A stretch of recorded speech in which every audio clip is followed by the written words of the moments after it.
modern day masculine man, take one. Ooh, what makes a modern day masculine man? When you drink your liquor straight, a modern day masculine man. I pay all the bills and I tells my woman the truth. Got my shit together, do what I wanna do, say what I wanna say. I won't break you, are not me, and I am not you. I kept it real, so now I can do what I wanna do. Modern masculine man. Welcome to Man School. Welcome to the Modern Masculine Man Podcast, Mitch.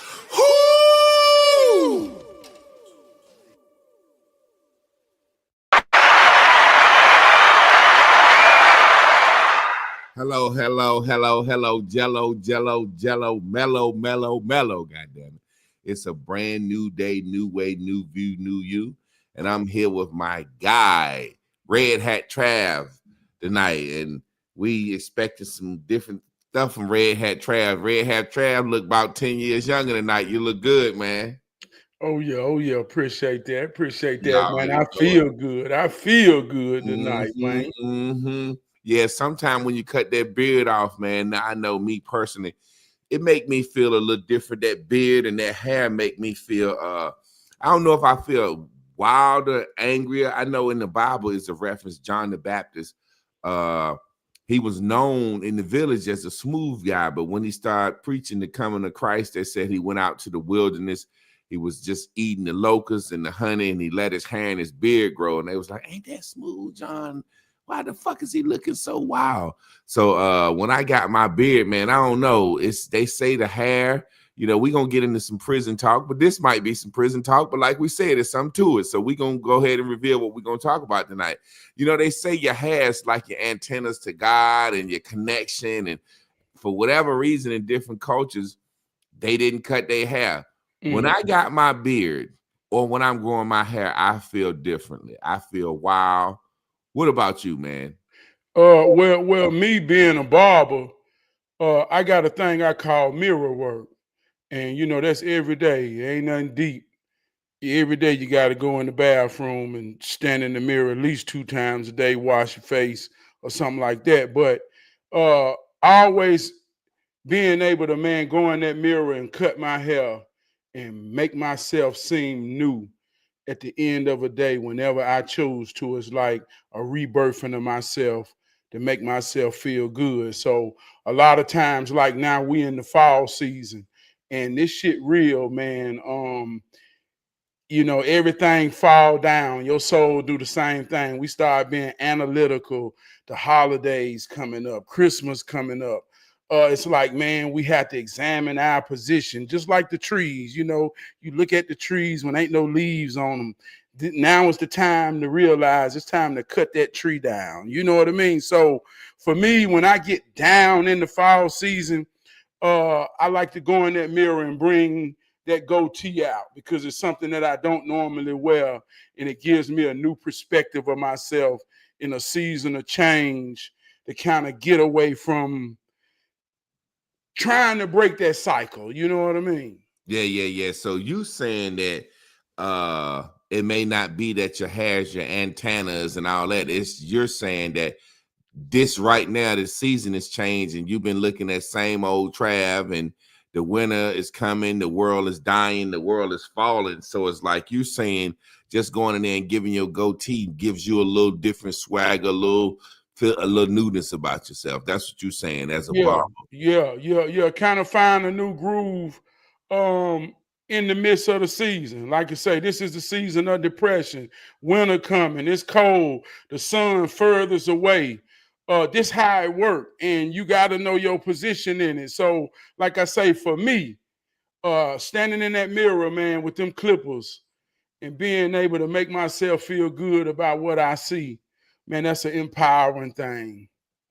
Okay.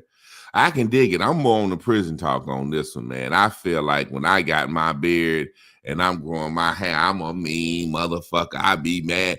And it might just have something to do with when I cut my facial hair off, I feel cute. You know what I'm saying? You know you feel cute. You look different. It's a new look. And I'm just using feeling cute just as a euphemism, being silly. But when I ain't got my beard, man, and I feel cute, I got my little civil rights mustache and my little chin piece. I look at myself when I'm making my videos, and when I try to yell and goddamn it, it don't even look right. So I'm more funny and more chill when I'm looking like this. So I think I like myself better like this, honestly. But I'm gonna be honest with you, Trab. I'm like my granddad. I'm gonna be honest with you. I don't even shower every day, man. If I go to the gym, I shower every day. Most of the time I go to the gym, but my granddad just was always like, how can I say that? My granddad, he was the type of nigga. Getting deep. I'm gonna have to just tell the truth. My great granddaddy, man, I'm just like him. I try to be like him in so many things he say that's ingrained into me.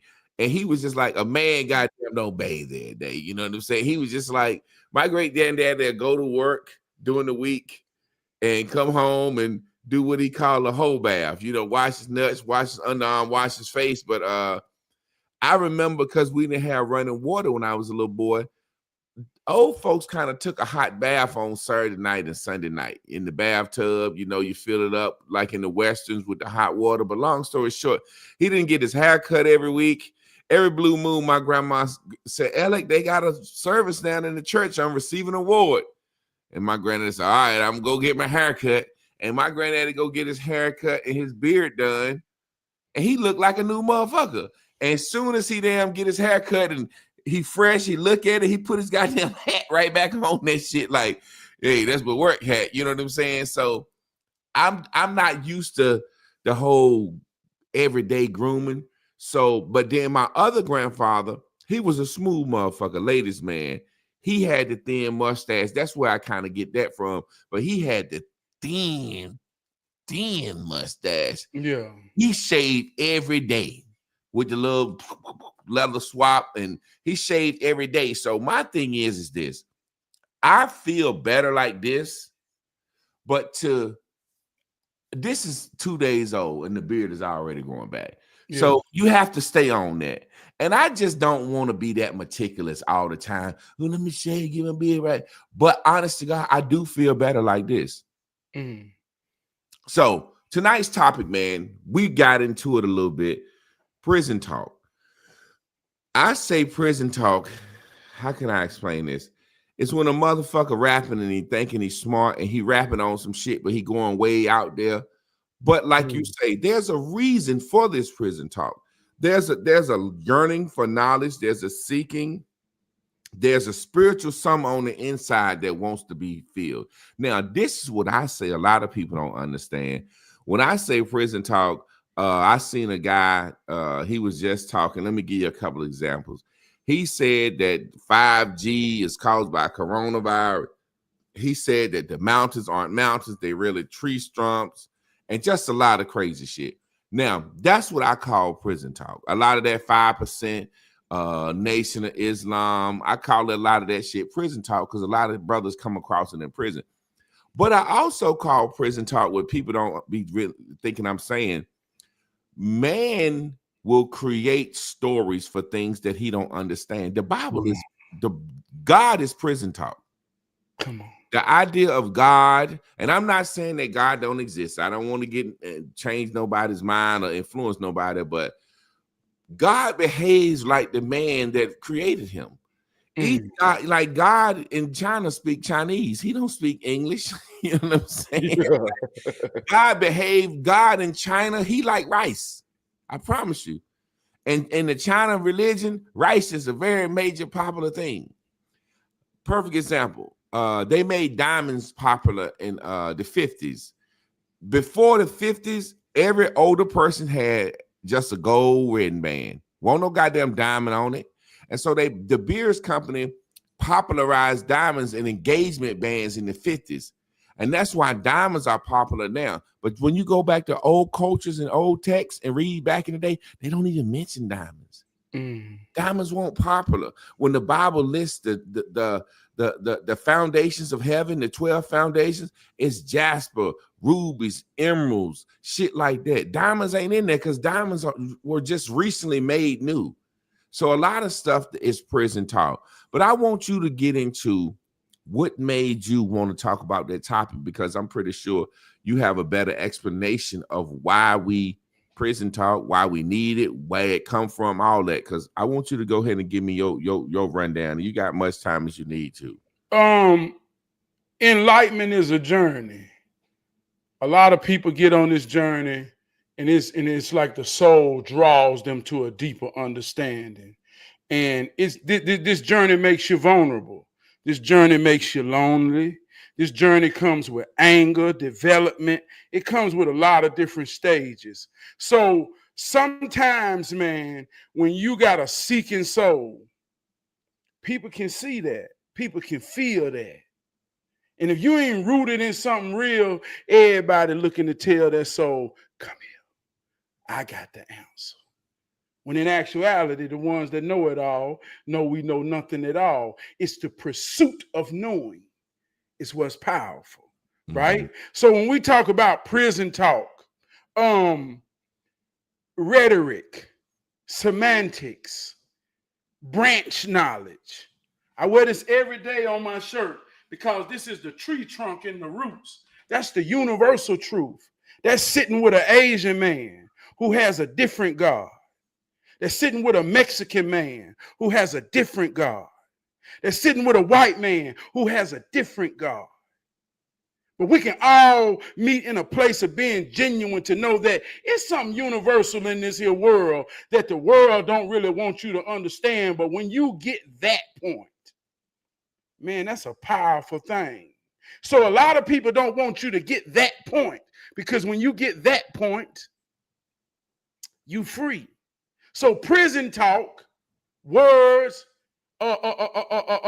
using big words to make you think you don't understand what I'm saying, so it makes you submit to my mind and my imagination more than yours, and I'm finna tell you some bullshit that make you feel good and sound good, but I yet don't even understand the point of it all.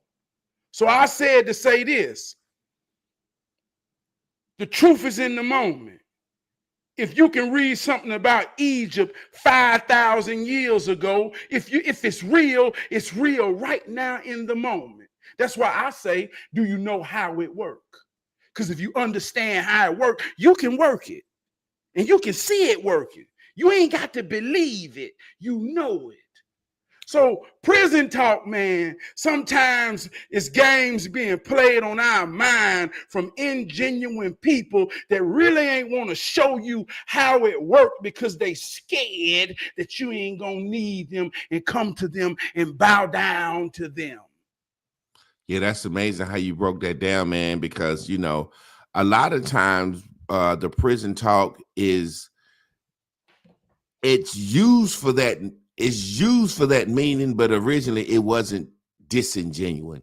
I give you a perfect example. When I was growing up in the black church, which is prison talk, you know what I'm saying? The shit that they taught us, they didn't know what the hell they was talking. You know what I'm saying? And the only people that got on it was ex-cons that wanted to be pastors. You know what I'm saying? And when I was growing up in the black church, stuff like speaking in tongues, yada yada, both sides, yada yada. They were taught that and did that. And like you said, it got to a point where it wasn't disingenuine, but when they started using it to control, they started using it to say, well, if you can't speak in tongues, you ain't got the Holy Spirit. If you can't speak in tongues, you a sinner. So it made people just start yali, yali, yali, yali, yali, yali, yali, oxen free out of the fucking blue, because you feel like if you don't have this type of knowledge or this type of spiritual gift, that you're less than somebody. It's amazing, like I say all the time, there are not a lot of men in the Christian religion, because the Christian religion is kind of effeminate and the pastors preach to women. But then when you look at Islam, Islam is full of men. You go to the mosque, it's full of men. I had a homeboy that used to cut my hair, said, man, you get a free cut, you come to the mosque. So I would go to the march from time to time just to get a free cut. You know what I'm saying? And it's full of men. And I used to always tell him, and he used to always say that, I'd be like, but that's because it's niggas that's ex-cons, man. Niggas don't come to this knowledge until they get locked up and sit down. And then when they get out, they still be similar people. Like Malcolm X is one of the biggest frauds ever to me. And people can say what they want. That's just how I feel about Malcolm X. You know, Malcolm X is a perfect example of today. You know what I'm saying? Nigga go to prison. And most of the brothers I know that go to prison join the Nation of Islam. It's a different form of protection other than being in the gang. You see what I'm saying? And most of the brothers join the Nation of Islam. And then when they get out, they start speaking that shit. And Malcolm X did the same thing. When he got out, he started talking that shit, but he was gifted. He had the gift of gab regardless. Like you say, show what you say. I always say, show nothing, Bruce Leroy. The glow is the glow, whether it's yellow or it's red. You see what I'm saying? So Malcolm X had that glow before he went to prison. And when he got out, he used that same gift of gab and that glow, and he became big. He was big. He became like the #1 minister for the Nation of Islam. And we all know history says he got a little big-minded and spoke on John F. Kennedy. And the Nation of Islam almost lost their nonprofit status because that's a church. You know what I'm saying? So when he spoke on John F. Kennedy, Elijah Muhammad said, ho, we got to sit your ass down. And he was only sitting them down for 90 days. And Malcolm broke before day 30 and went and told everything he knew. I heard he messing with young girls and the Nation of Islam is a gang. And it's like, yo, bro, you couldn't take 90 days of silence. That's an ex-con nigga. That's a prison nigga to me. That's a nigga that turn on the man that made him who he is and go snitch on him. You said you knew about the little girls beforehand. You didn't say nothing beforehand. You didn't say nothing till you got sat down. So to me, that's what prison niggas do. That's like Young Thug and them telling on each other. Oh, he got caught telling. He got caught telling. Now that we know everybody tell, the snitches want to be friends. That's what prison niggas do. There's no honor amongst thieves. There's no code. Like you say, this man coming in, I'm going to pray on him, put some knowledge in his head, give him some game because he's vulnerable. Like you say, the soul whispers and they saying, shh, hey, come here, come over here. It's just, to me, like you said, I never looked at it like that. A person is really, really searching and somebody looking at him like, oh, he can be a tool for me. If I can put this bullshit in his head, let's astral project. We can sit here and meditate, and before you know it, we'll be in Mexico somewhere. Motherfucker, that's called using your imagination. We're going to astral project to the sun and shit. Man, we suffer because we look for love in all the wrong places. And that ain't deep. It's simply saying we look for love on the outside more than we understand that it starts from the inside. Inside out, not outside in, right? But I want to get, I want to just say it in a vague term, religion, right? And words is powerful. Words create the branch that we hang on. Just listen to this word, religion. But if you take religion out and put this in place, this universal truth, discipline. Every religion is just a form of discipline to get you to a certain position, place, and understanding.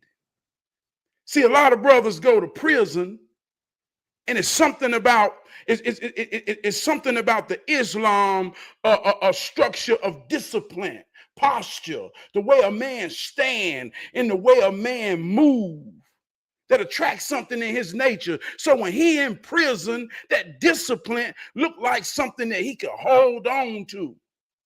See, it ain't nothing but discipline. Give you an example. Dr. Sebi.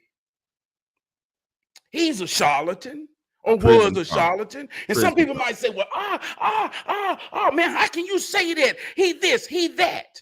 Well, we always looking for somebody who's this and that more than we understand that this and that is already talking to you inside and can't nobody hear but you don't want to listen to this and that, what that is saying.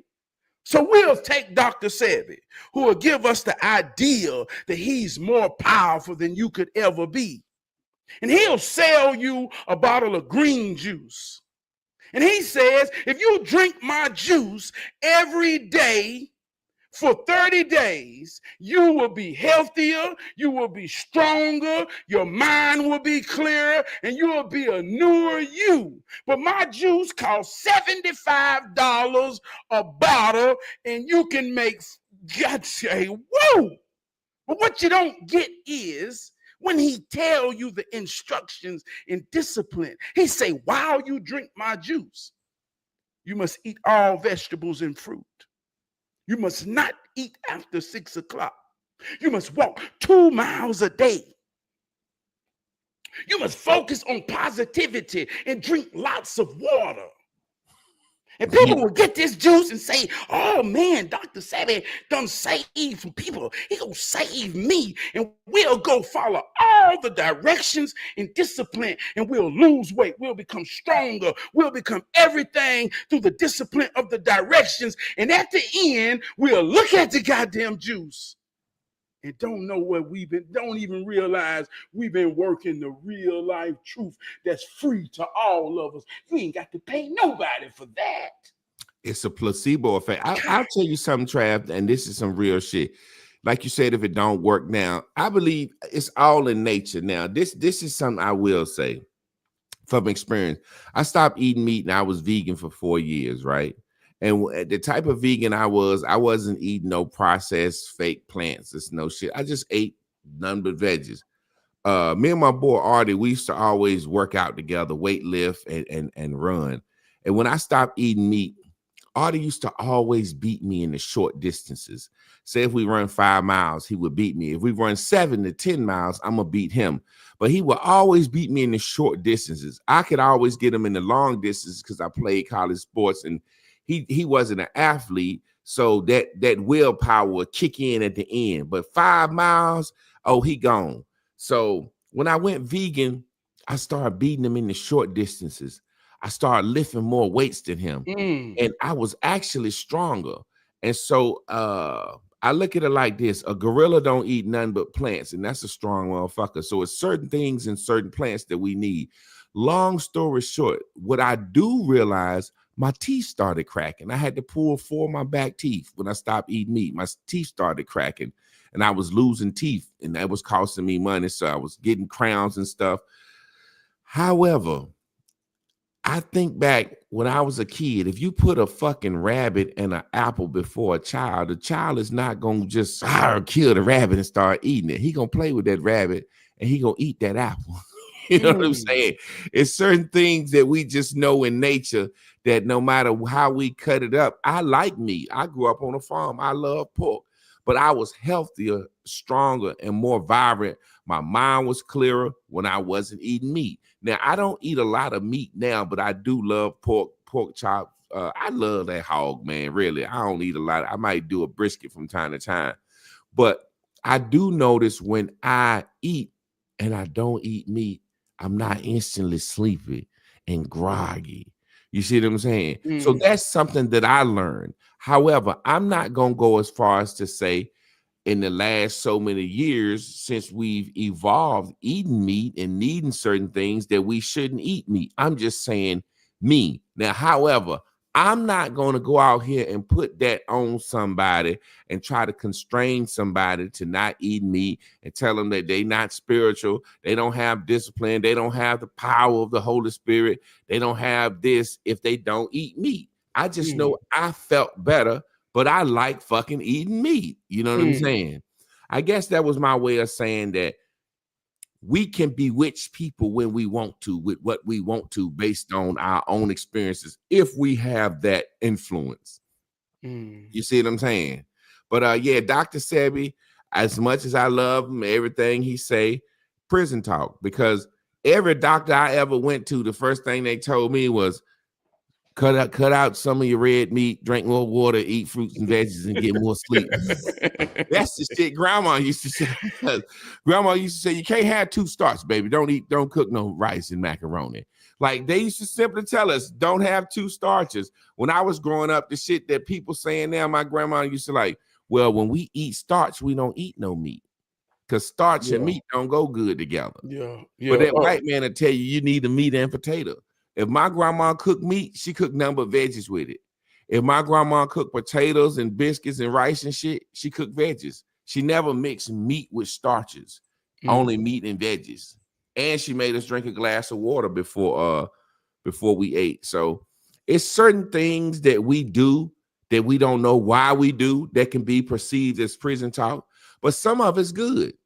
Like drinking out of a copper cup. My grandma used to have a copper cups in the house. And I used to always be like, I don't want to drink out of them because they look dirty to me. Copper cups. Over time, they look dirty. They lose some of their shine. And I ain't want to drink out of them. And my grandma, boy, you better drink out of that copper cup. And I didn't like doing it. But my whole family drank out of copper cups. And then as I get older and older and older, they say the copper in the cups do something for you. You see what I'm saying? There's certain things like using a cast iron skillet. It's passed down. I don't know what the fuck a cast iron skillet do for you, but it do something for you. Because grandma said do it. Yeah. However, those are things that are prison talks and made up shit that we don't know that are passed down. Could be good, could be not, that we do because of the people that influenced us. So I see exactly what you're saying is grandma ain't trying to say, drink out a copper cup so I can control you, like a nigga in prison might be trying to do you. But it's still a form of prison. It's a form of the mind control. When I think of prison talk, like I say, it's rhetoric. It's rhetorical semantics. It's like not understanding the point, not comprehending. It's like everybody talking about a movie, like The Sinners. Everybody was so woke when the movie The Sinners came out. Everybody was talking about the symbolism that was in the movie. But then when you get in real life, the same thing that the movie is about is happening to people every day, and they don't even see it working on them, like witchcraft. That's real. Now, see how that sound? Oh man, he's saying witchcraft is real, but it ain't nothing but spells. Spells is real. From first grade to sixth grade, we practice spelling. You're an English teacher. You understand the power of spelling. How good is your spelling in words? Words have connotation. A witch is one who casts spells. A man is a warlock, one who casts spells. Spells are words. If I can say to my brother, boy, I believe in you, boy, I see you, and it makes your posture rise, and we dap up and you feel stronger. See, I'm casting a spell. If I come to my brother and I make you doubt yourself or put something in your spirit to make you feel like, and I can see it in your eyes where I done made you dim down. See, that's spells that people casting every single day. Some people know it, some people don't. But if you don't, then it's getting worked on you. So when it comes to prison talk, man, witchcraft, and they don't understand how it works. They don't understand how to walk in a room, whether spirit of ingenuine discernment is rampant in a room, and you walk in as a piece of light with a positive mindset to make everybody laugh, change the attitude, the morale, to create a scene that's positive and productive, and you know you add value. See, that's witchcraft, but I ain't gonna call it that. That's just teaching you how it works. Yeah, you know, it's funny you talk about them words in my Bells and Bubbles class. I was saying they got us starting all our day off wrong, like with the words they use. Like they say, wake up, awake. What's before a funeral? Awake. You see what I'm saying? That's what right before a funeral, they have awake. And what that was back in the day, motherfuckers could go into a coma or anything, you know what I'm saying? Or motherfuckers can be unconscious, you couldn't breathe or whatever. So what they would do, they would let your body lie and wake for days, 3-4 days, and everybody come visit you the day before the funeral. I saw that motherfucker laying there dead. He didn't get up. He didn't wake up. We went to his wake. And that way, when they put you in the ground, it's a testament to the world. This motherfucker really died. Because what they used to do, motherfuckers would fake their death or change their name or anything. So they came up with the concept of a wake. You know what I'm saying? Okay, now everybody in town that witnessed this motherfucker laid out, he didn't get up, we can put him in the ground. But they said, wake up, right? In the morning. What happens at a funeral? You're mourning. All right. Wake, morning. 2 death words. Wake up in the morning and do what? Earn. Wake up and go earn a living. What do you put a dead body in? When you burn it or earn. So they tell us, wake up in the morning and go earn a living. How? Wake is death, morning is sadness, earning is death, and now you put all this on a living. That's why it's so hard. We say stuff like, shit, what you out here doing, bro? Shit, trying to make ends meet. Ends don't meet. They go in the opposite direction. Ends won't meet. Oh my God. Look, boy, this powerful, man. This real, this some real shit, right? Now you see how you broke that down. And it's somebody, I just saw this the other day. Somebody was using morning. They say, man, we say morning in the morning. But watch how you break this spell. A homophone. It's 2 words that sound alike and spell different. Morning is the beginning of the day. To mourn is to have emotional feelings at death. So I can break that whole spell by just understanding English language in the context and rules of the art of literature, saying I can use homophones in lyrics and to create. You break the whole spell. You see how that worked out? And that's what I mean when it becomes prison talk, when you don't know how to move in and out of it when it's time to or not.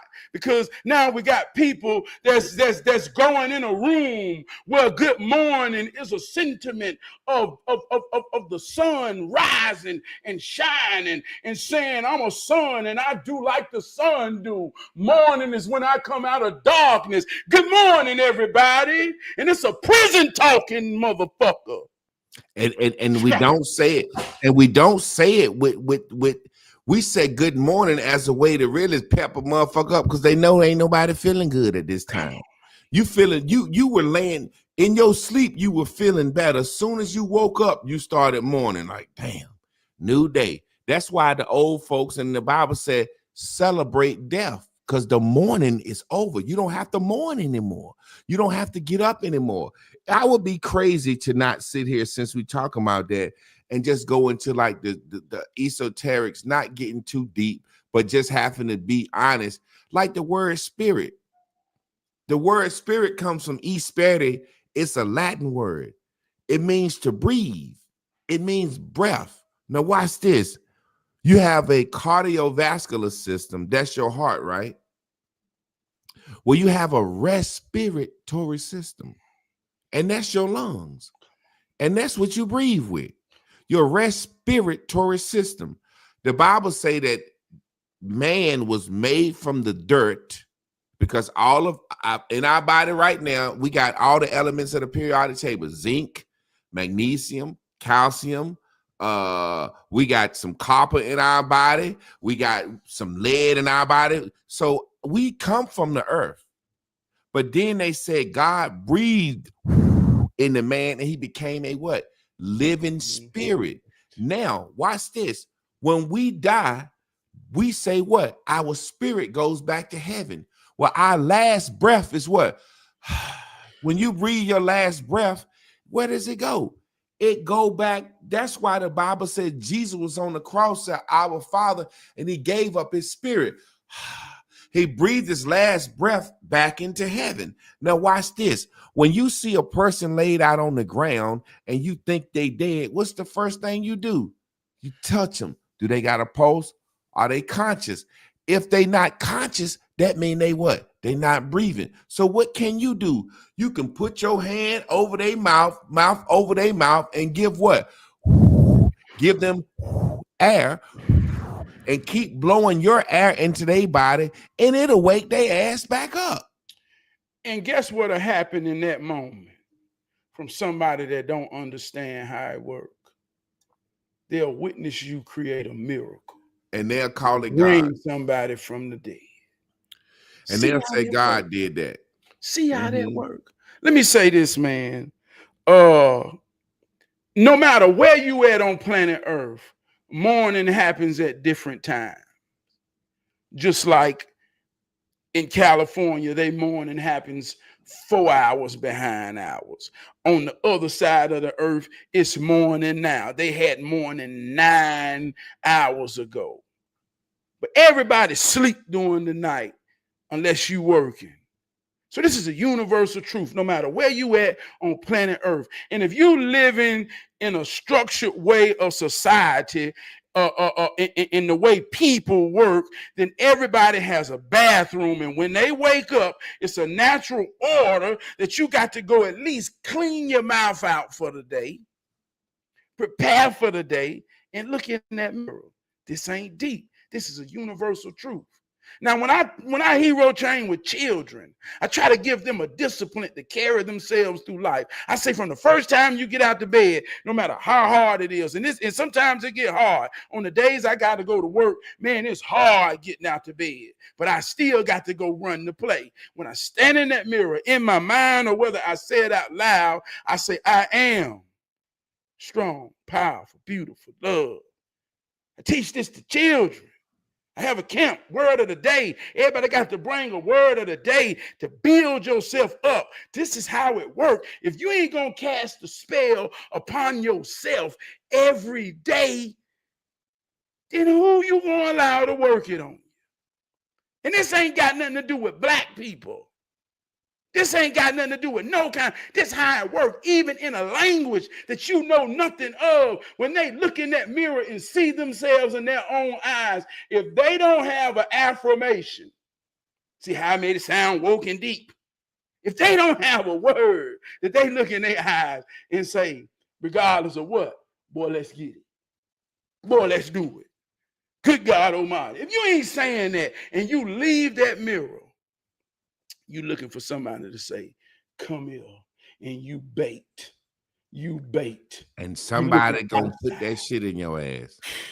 They're gonna put it in. It's funny you had said earlier the word religion, and it comes from a Latin word regulator, which means to regulate. It's a discipline. It's a set of rules and principles that you do daily. You ever notice that the motherfuckers that say they not religious and say they spiritual, they're not disciplined. Anytime you see a motherfucker say I'm spiritual, they don't get up and go to work every day. They not disciplined. The people that are religious are disciplined, meaning this. How can I say this? Spiritual mean I'm just breathing. I'm just getting up. I'm just living my motherfucking life. You know, most of the people, and you look at niggas that say they spiritual, they don't got no 9 to 5. They don't have no structure. They don't have no religion. So it's amazing how our religion and since we're talking about prison talk, the mindsets that we stuck in, I want to caveat. I want to talk about this because it really burns my fucking guts, man.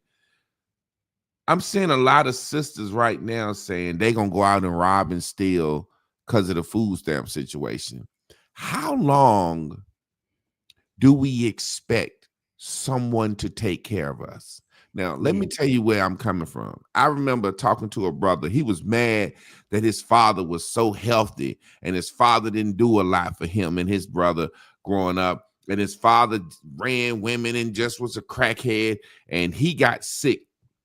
And his father would come visit him, and he was just so angry that his father was in better health than him. And I remember looking at him and telling him, I said, man, well, your daddy ain't got no worries, man. He said, what you mean? I said, your daddy get up, and only thing he want to do is get a crack rock. He don't have no worries. I said, you ever notice when a man ain't got none going, no worries, no responsibilities. He can live on the street, eat out the trash can, drink wine every day, pollute his body, smoke crack, and he lived to be 70, 80 years old. And I remember my man just so upset. He's like, you right, that motherfucker ain't never worried about nothing. And here I am laying here with cancer. People don't realize that stress is the synthesis for all sickness. I had a doctor tell me that. I was going to the chiropractor, my back hurting, and he doing all this stuff and zapping it and cracking it. And one day he just said, Mr. Clark, you know you stressed. And I said, what you mean? He said, I see you biting your nails since you've been here. That's stress. He said, that's why your back hurt. Trav, I stopped biting my nails. I made it my mission to stop biting my nails, right? When I stopped biting my nails, I didn't realize when I stopped biting my nails, my back stopped hurting. Because I was focusing on not being stressed. Point being, I see a lot of sisters that go to college, graduate, get a master's degree, do it what's called the right way, get married, and then have fertility issues. Come on.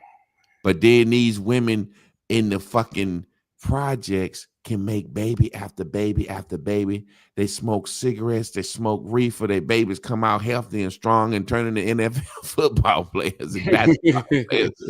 The point I'm making is this.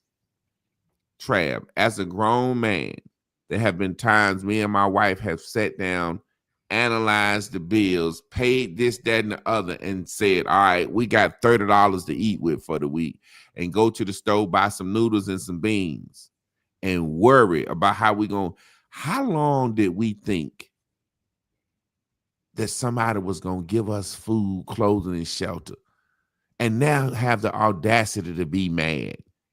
Do you know that's a form of prison talk? Do you know the reason those women believe that the government owe them something and owe them sustenance and owe them provision?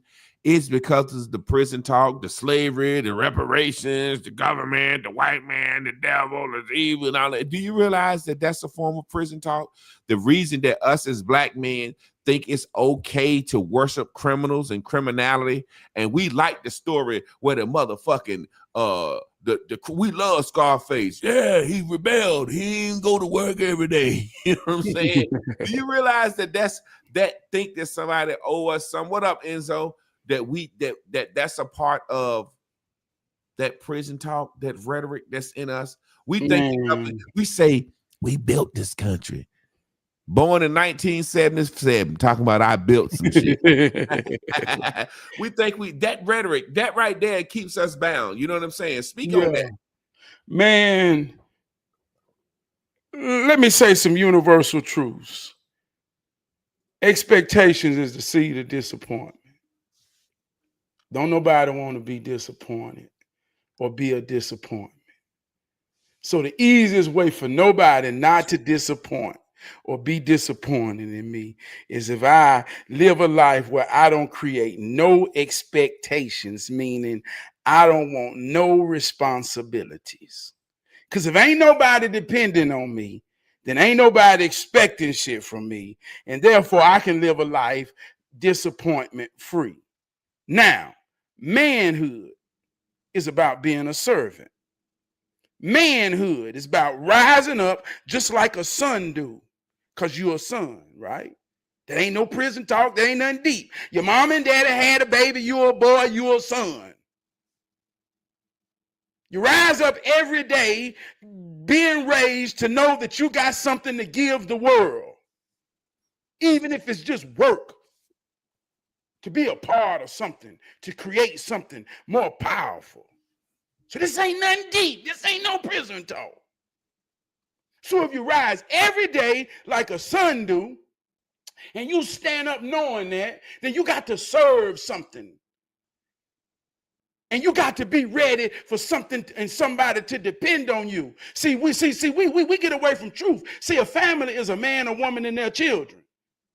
Family ain't got shit to do with cousins. Family is a man, a woman, and their children.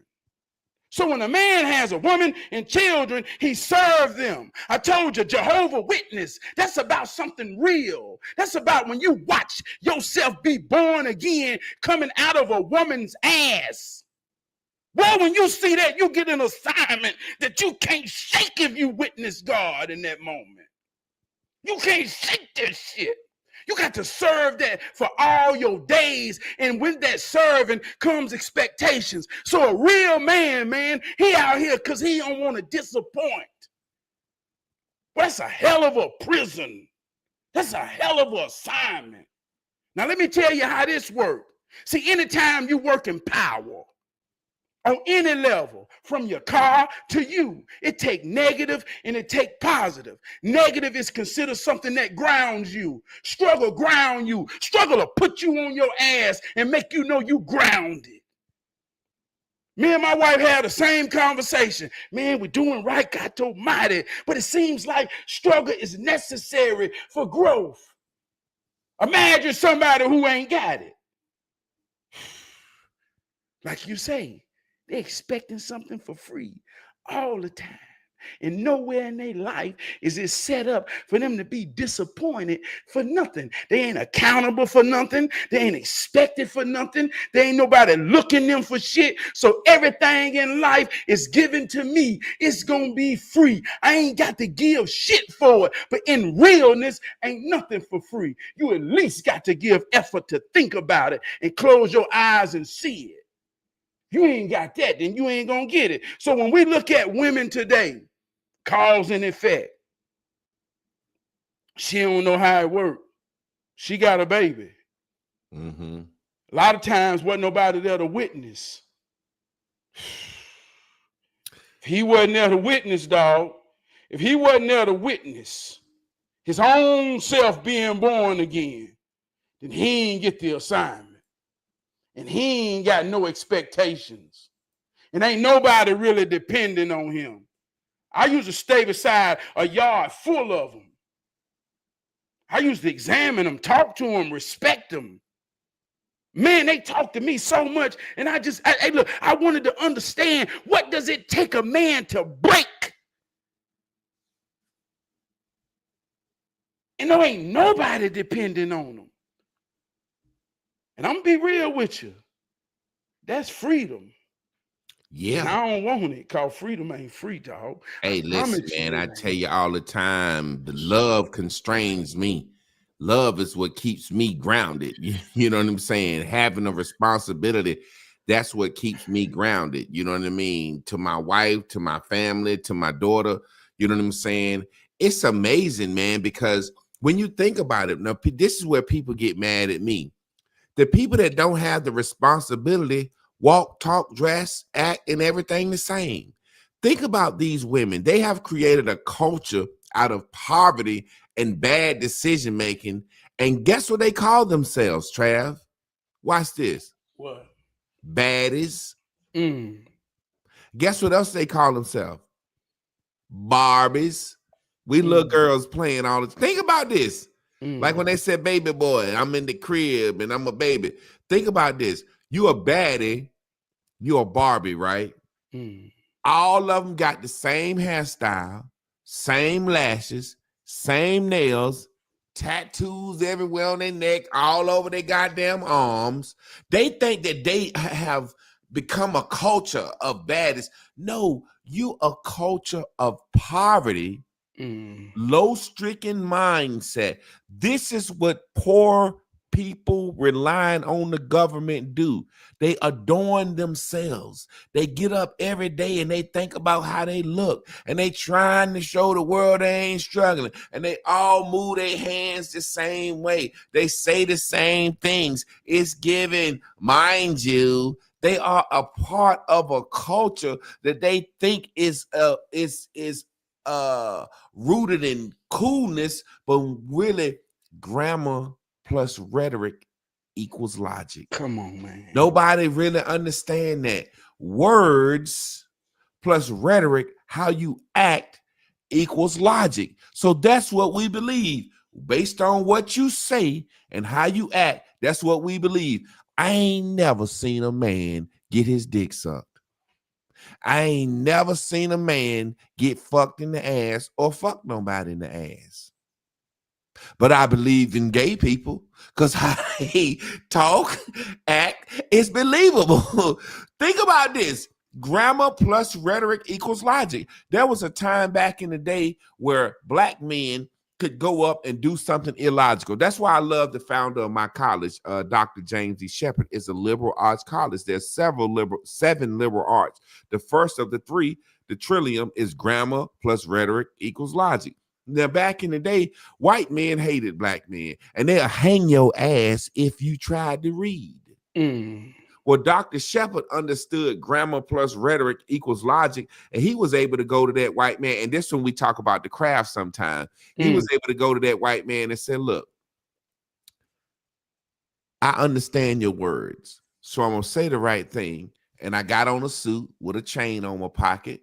I look the part and I act like you enough to where I can convince you not only to not hang me for reading, give me money and land to start a college. Because it would be better to have an educated Negro than it would be just to have a uneducated Negro. And that white man said, you know what? Goddamn, this goddamn nigga talking sense. Now I know I never would have gave a nigga a dime, much less a dime to give him a book. But he understand that. And now let me ask you a question. What year was that? 1910. That's the first liberal arts college.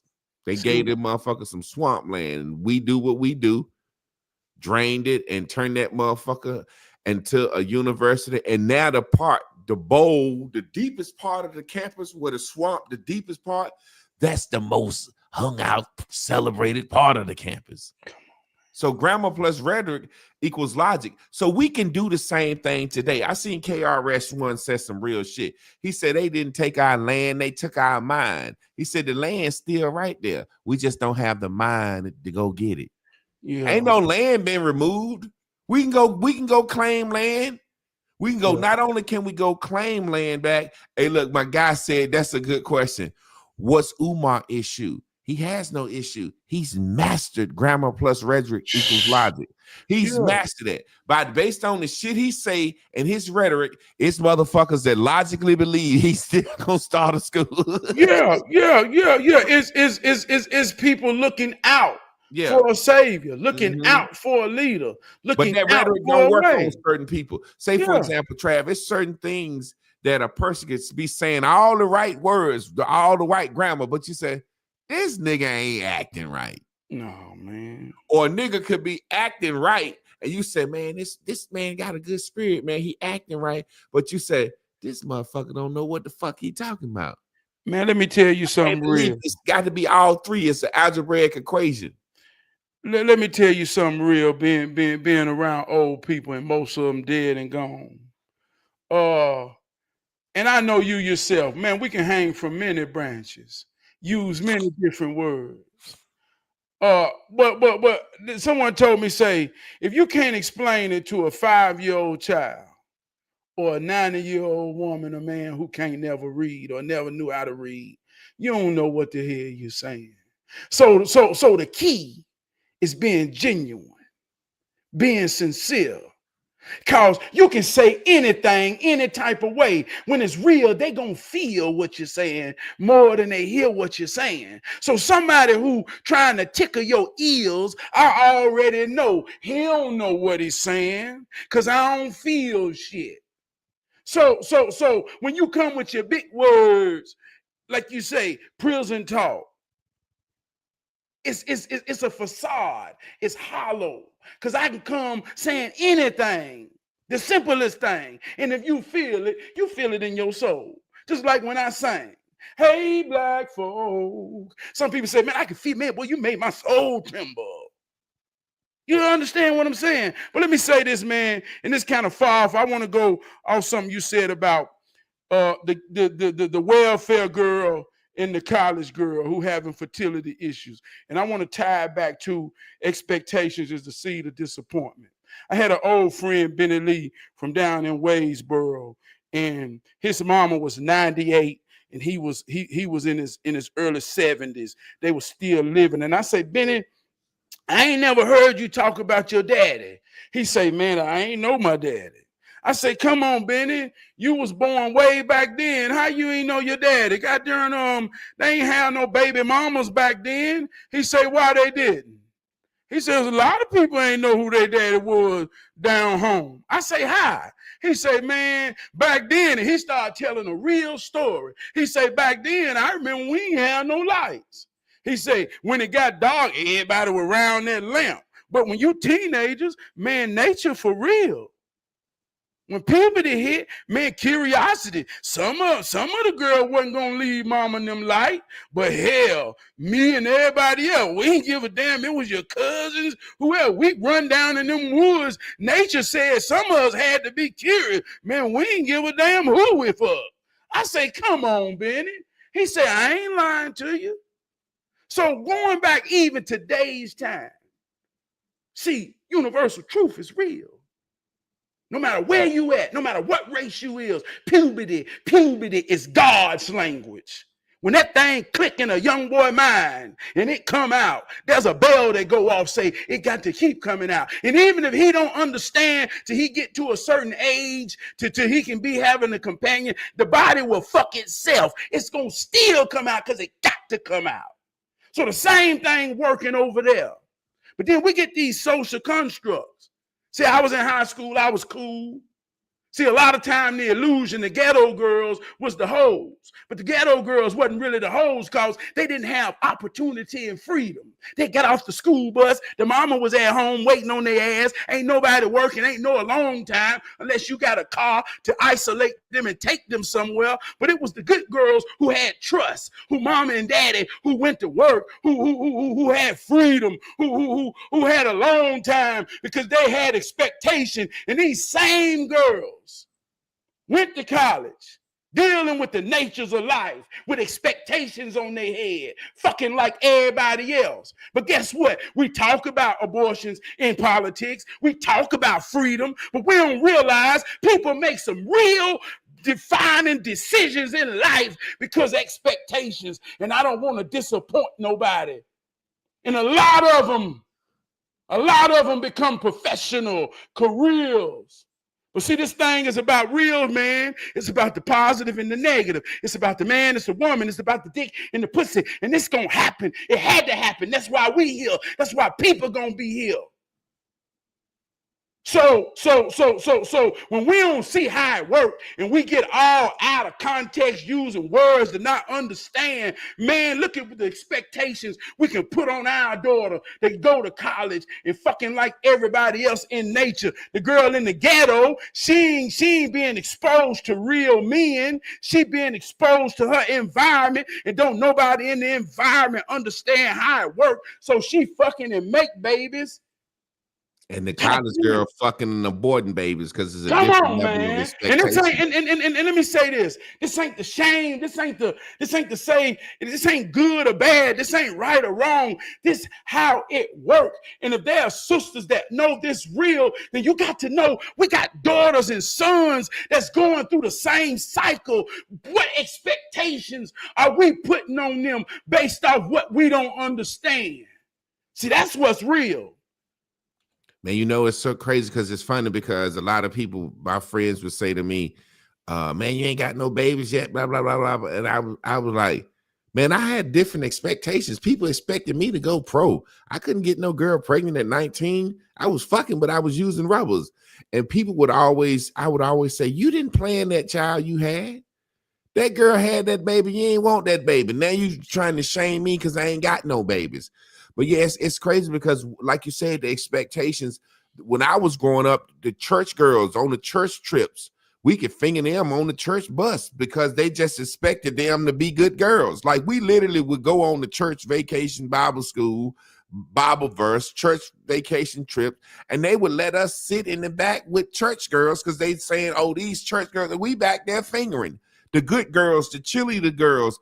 The only way we could get some pussy was the girls that stayed after school. Those were the athletes. Those were the cheerleaders. Those were the girls in the extracurricular clubs. So, but because things were expected of them, they used condoms. They had abortions. Whereas the ghetto girl, she didn't have a lot of access. So her first time getting pregnant was some older guy or some boy that they know what he was doing that didn't have no expectations of him. And he fucked her and she got pregnant her first time.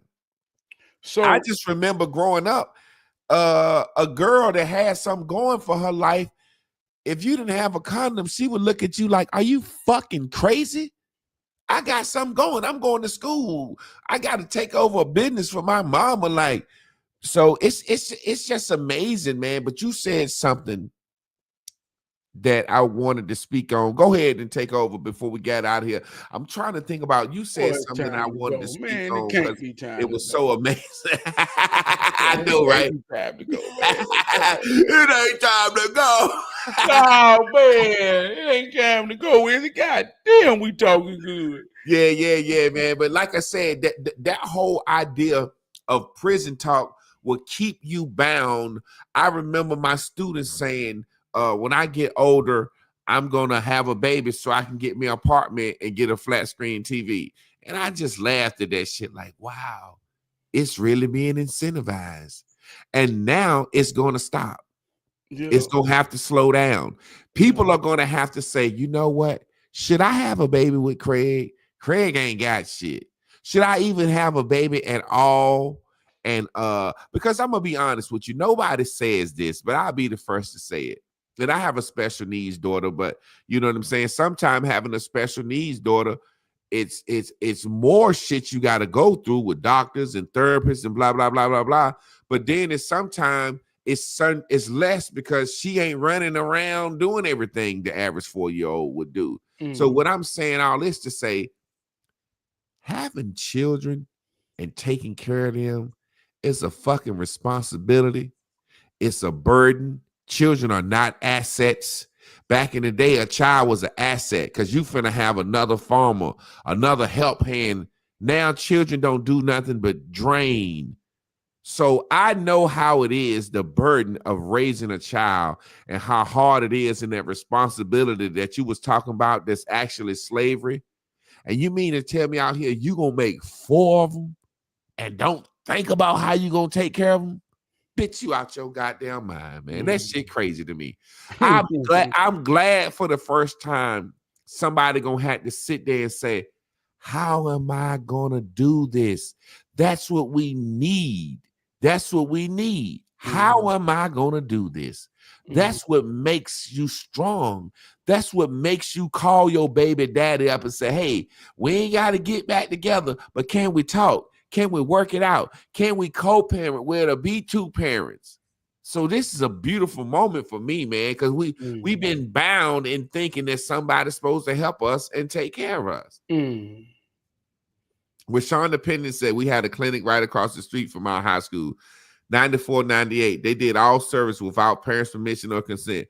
No plan. Exactly. I remember my goddaughter telling me that she was going with her friend to get an abortion, and they was like 14, and I was like, what do you mean? And I was like, what about our parents? So you gotta have a letter to get off on a different school bus. I ride bus 33. I want to go over my friend's house and ride bus 45. Well, you got to have a letter and a permission slip because we can't let you get off on a different bus because something could happen to you and we'll be liable. But you can go get a baby yanked out of your motherfucking stomach and change your gender and nobody has to know. Ain't that some shit? It's deep, man. It's deep, man. But I want to say this too, man, cause that's some real shit. And it's people made choices. They got to live with their choices, and them choices have different effects. But it's 2 things I want to say in closing. When Baby Kids came out, and they say we don't die, we multiply. That was some real shit. And Whitney Houston said, I believe the children are our future. Teach them well and let them lead the way. Show them all the beauty they possess inside. Give them a sense of pride. And that's one of the first songs in my generation that we knew by heart and could sing together. But when we talk religion, when we talk politics, and we talk all of this bullshit that's being played on our mind, I want you to understand what it's really all about. It's about that man and it's about that woman. And it's about them coming together to create that child. That's the Trinity. I wear it on my chest every day. mother, father, child. And I don't care who you are on this planet Earth, you are one of the three, right? So I'm saying this, if you want to go research something, go research the birth rates in the world. Research the birth rates in America. This is a real number. Research the birth rates. At one time, we didn't die. We multiplied. I asked the old man, I say, y'all talk about the summer in the fields all the time. What did you do in the winter? Made more people to help. See, right now is a time where depression runs rampant. Ain't nothing pull you through other than love, having a companion when it's cold. We say rhetoric about, boy, it's cold, you gonna get you a girlfriend. No, that's what the soul needs right now, man. This shit real on us. So look at the birth rates. We ain't making families no more. We hear people like Charlie Kirk say a statistic and we think it's racism. Now go look at the birth rates. We ain't multiplying no more. We died. But you keep hearing everybody catering to the Mexicans, to them Hispanics, because they come in here and they fucking and they making families. And they know that's the future. That's the new black voting base. They know that's the future. And they ain't got no expectations. They ain't coming here being able to be put under the mind game, the witchcraft of wanting or thinking you're going to disappoint somebody. They ain't in that era. They come in here they come in here to work, and they bringing their women over here and they putting babies so they can put roots down in this land to be a man and a woman raising their children in the greatest land on planet Earth. I'm talking about now. I ain't talking about 300 years ago. I'm talking about right now. So we got children. Man, they let 30 million immigrants in here in the last 4 years, and we only have 42 million blacks since slavery. They, like you said, they are literally bringing in people to replace us and to replace the American-born Mexicans who have turned white too. See, American-born Mexican, a second-generation Mexican is white now. He got the Asians are white now.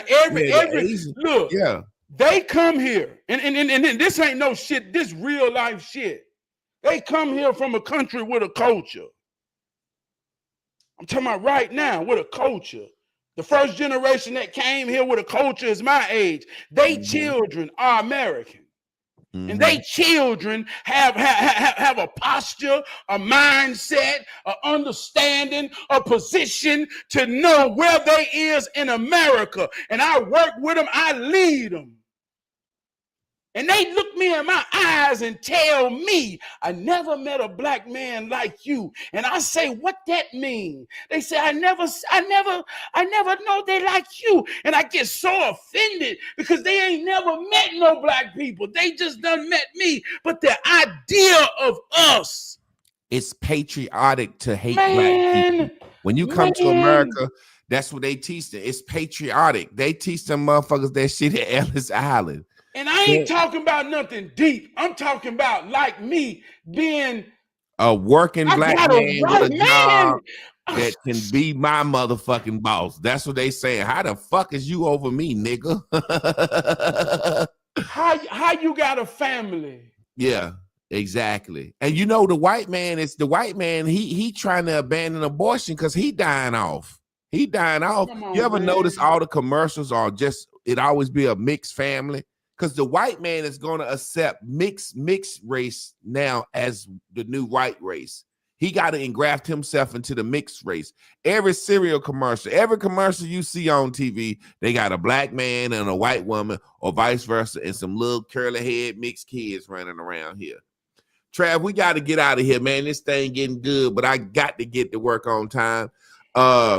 You said 2 songs, and I'm going to pull out that third one. that we all learned as kids? You said one of them was what was it? I believe the children are the future. Everybody knew that. And what was the other one you said? Oh no, I was talking about baby's kid. You know, Baby and kids. Okay. Yeah. Listen, I believe the children are the future was one of the first songs we ever learned, where we knew all the words to. Because you might have sung that bitch at a 3rd or 4th grade graduation, and I'm gonna bust out another one. We sang at our 6th grade graduation. I led the motherfucker. You ready? Sing it with me. I know tomorrow will bring better you, better me. We know that we'll show this world we got more we can be. So let's get up, get out, get into it, get in. You remember that shit, Tevin? Man, come on, man. If we come on, man. To a whole nother place, all we need is our dreams and a smile on our face. You remember that shit? Come on, man. Stud, boy. Well, Trab, I appreciate you, man. This thing got good.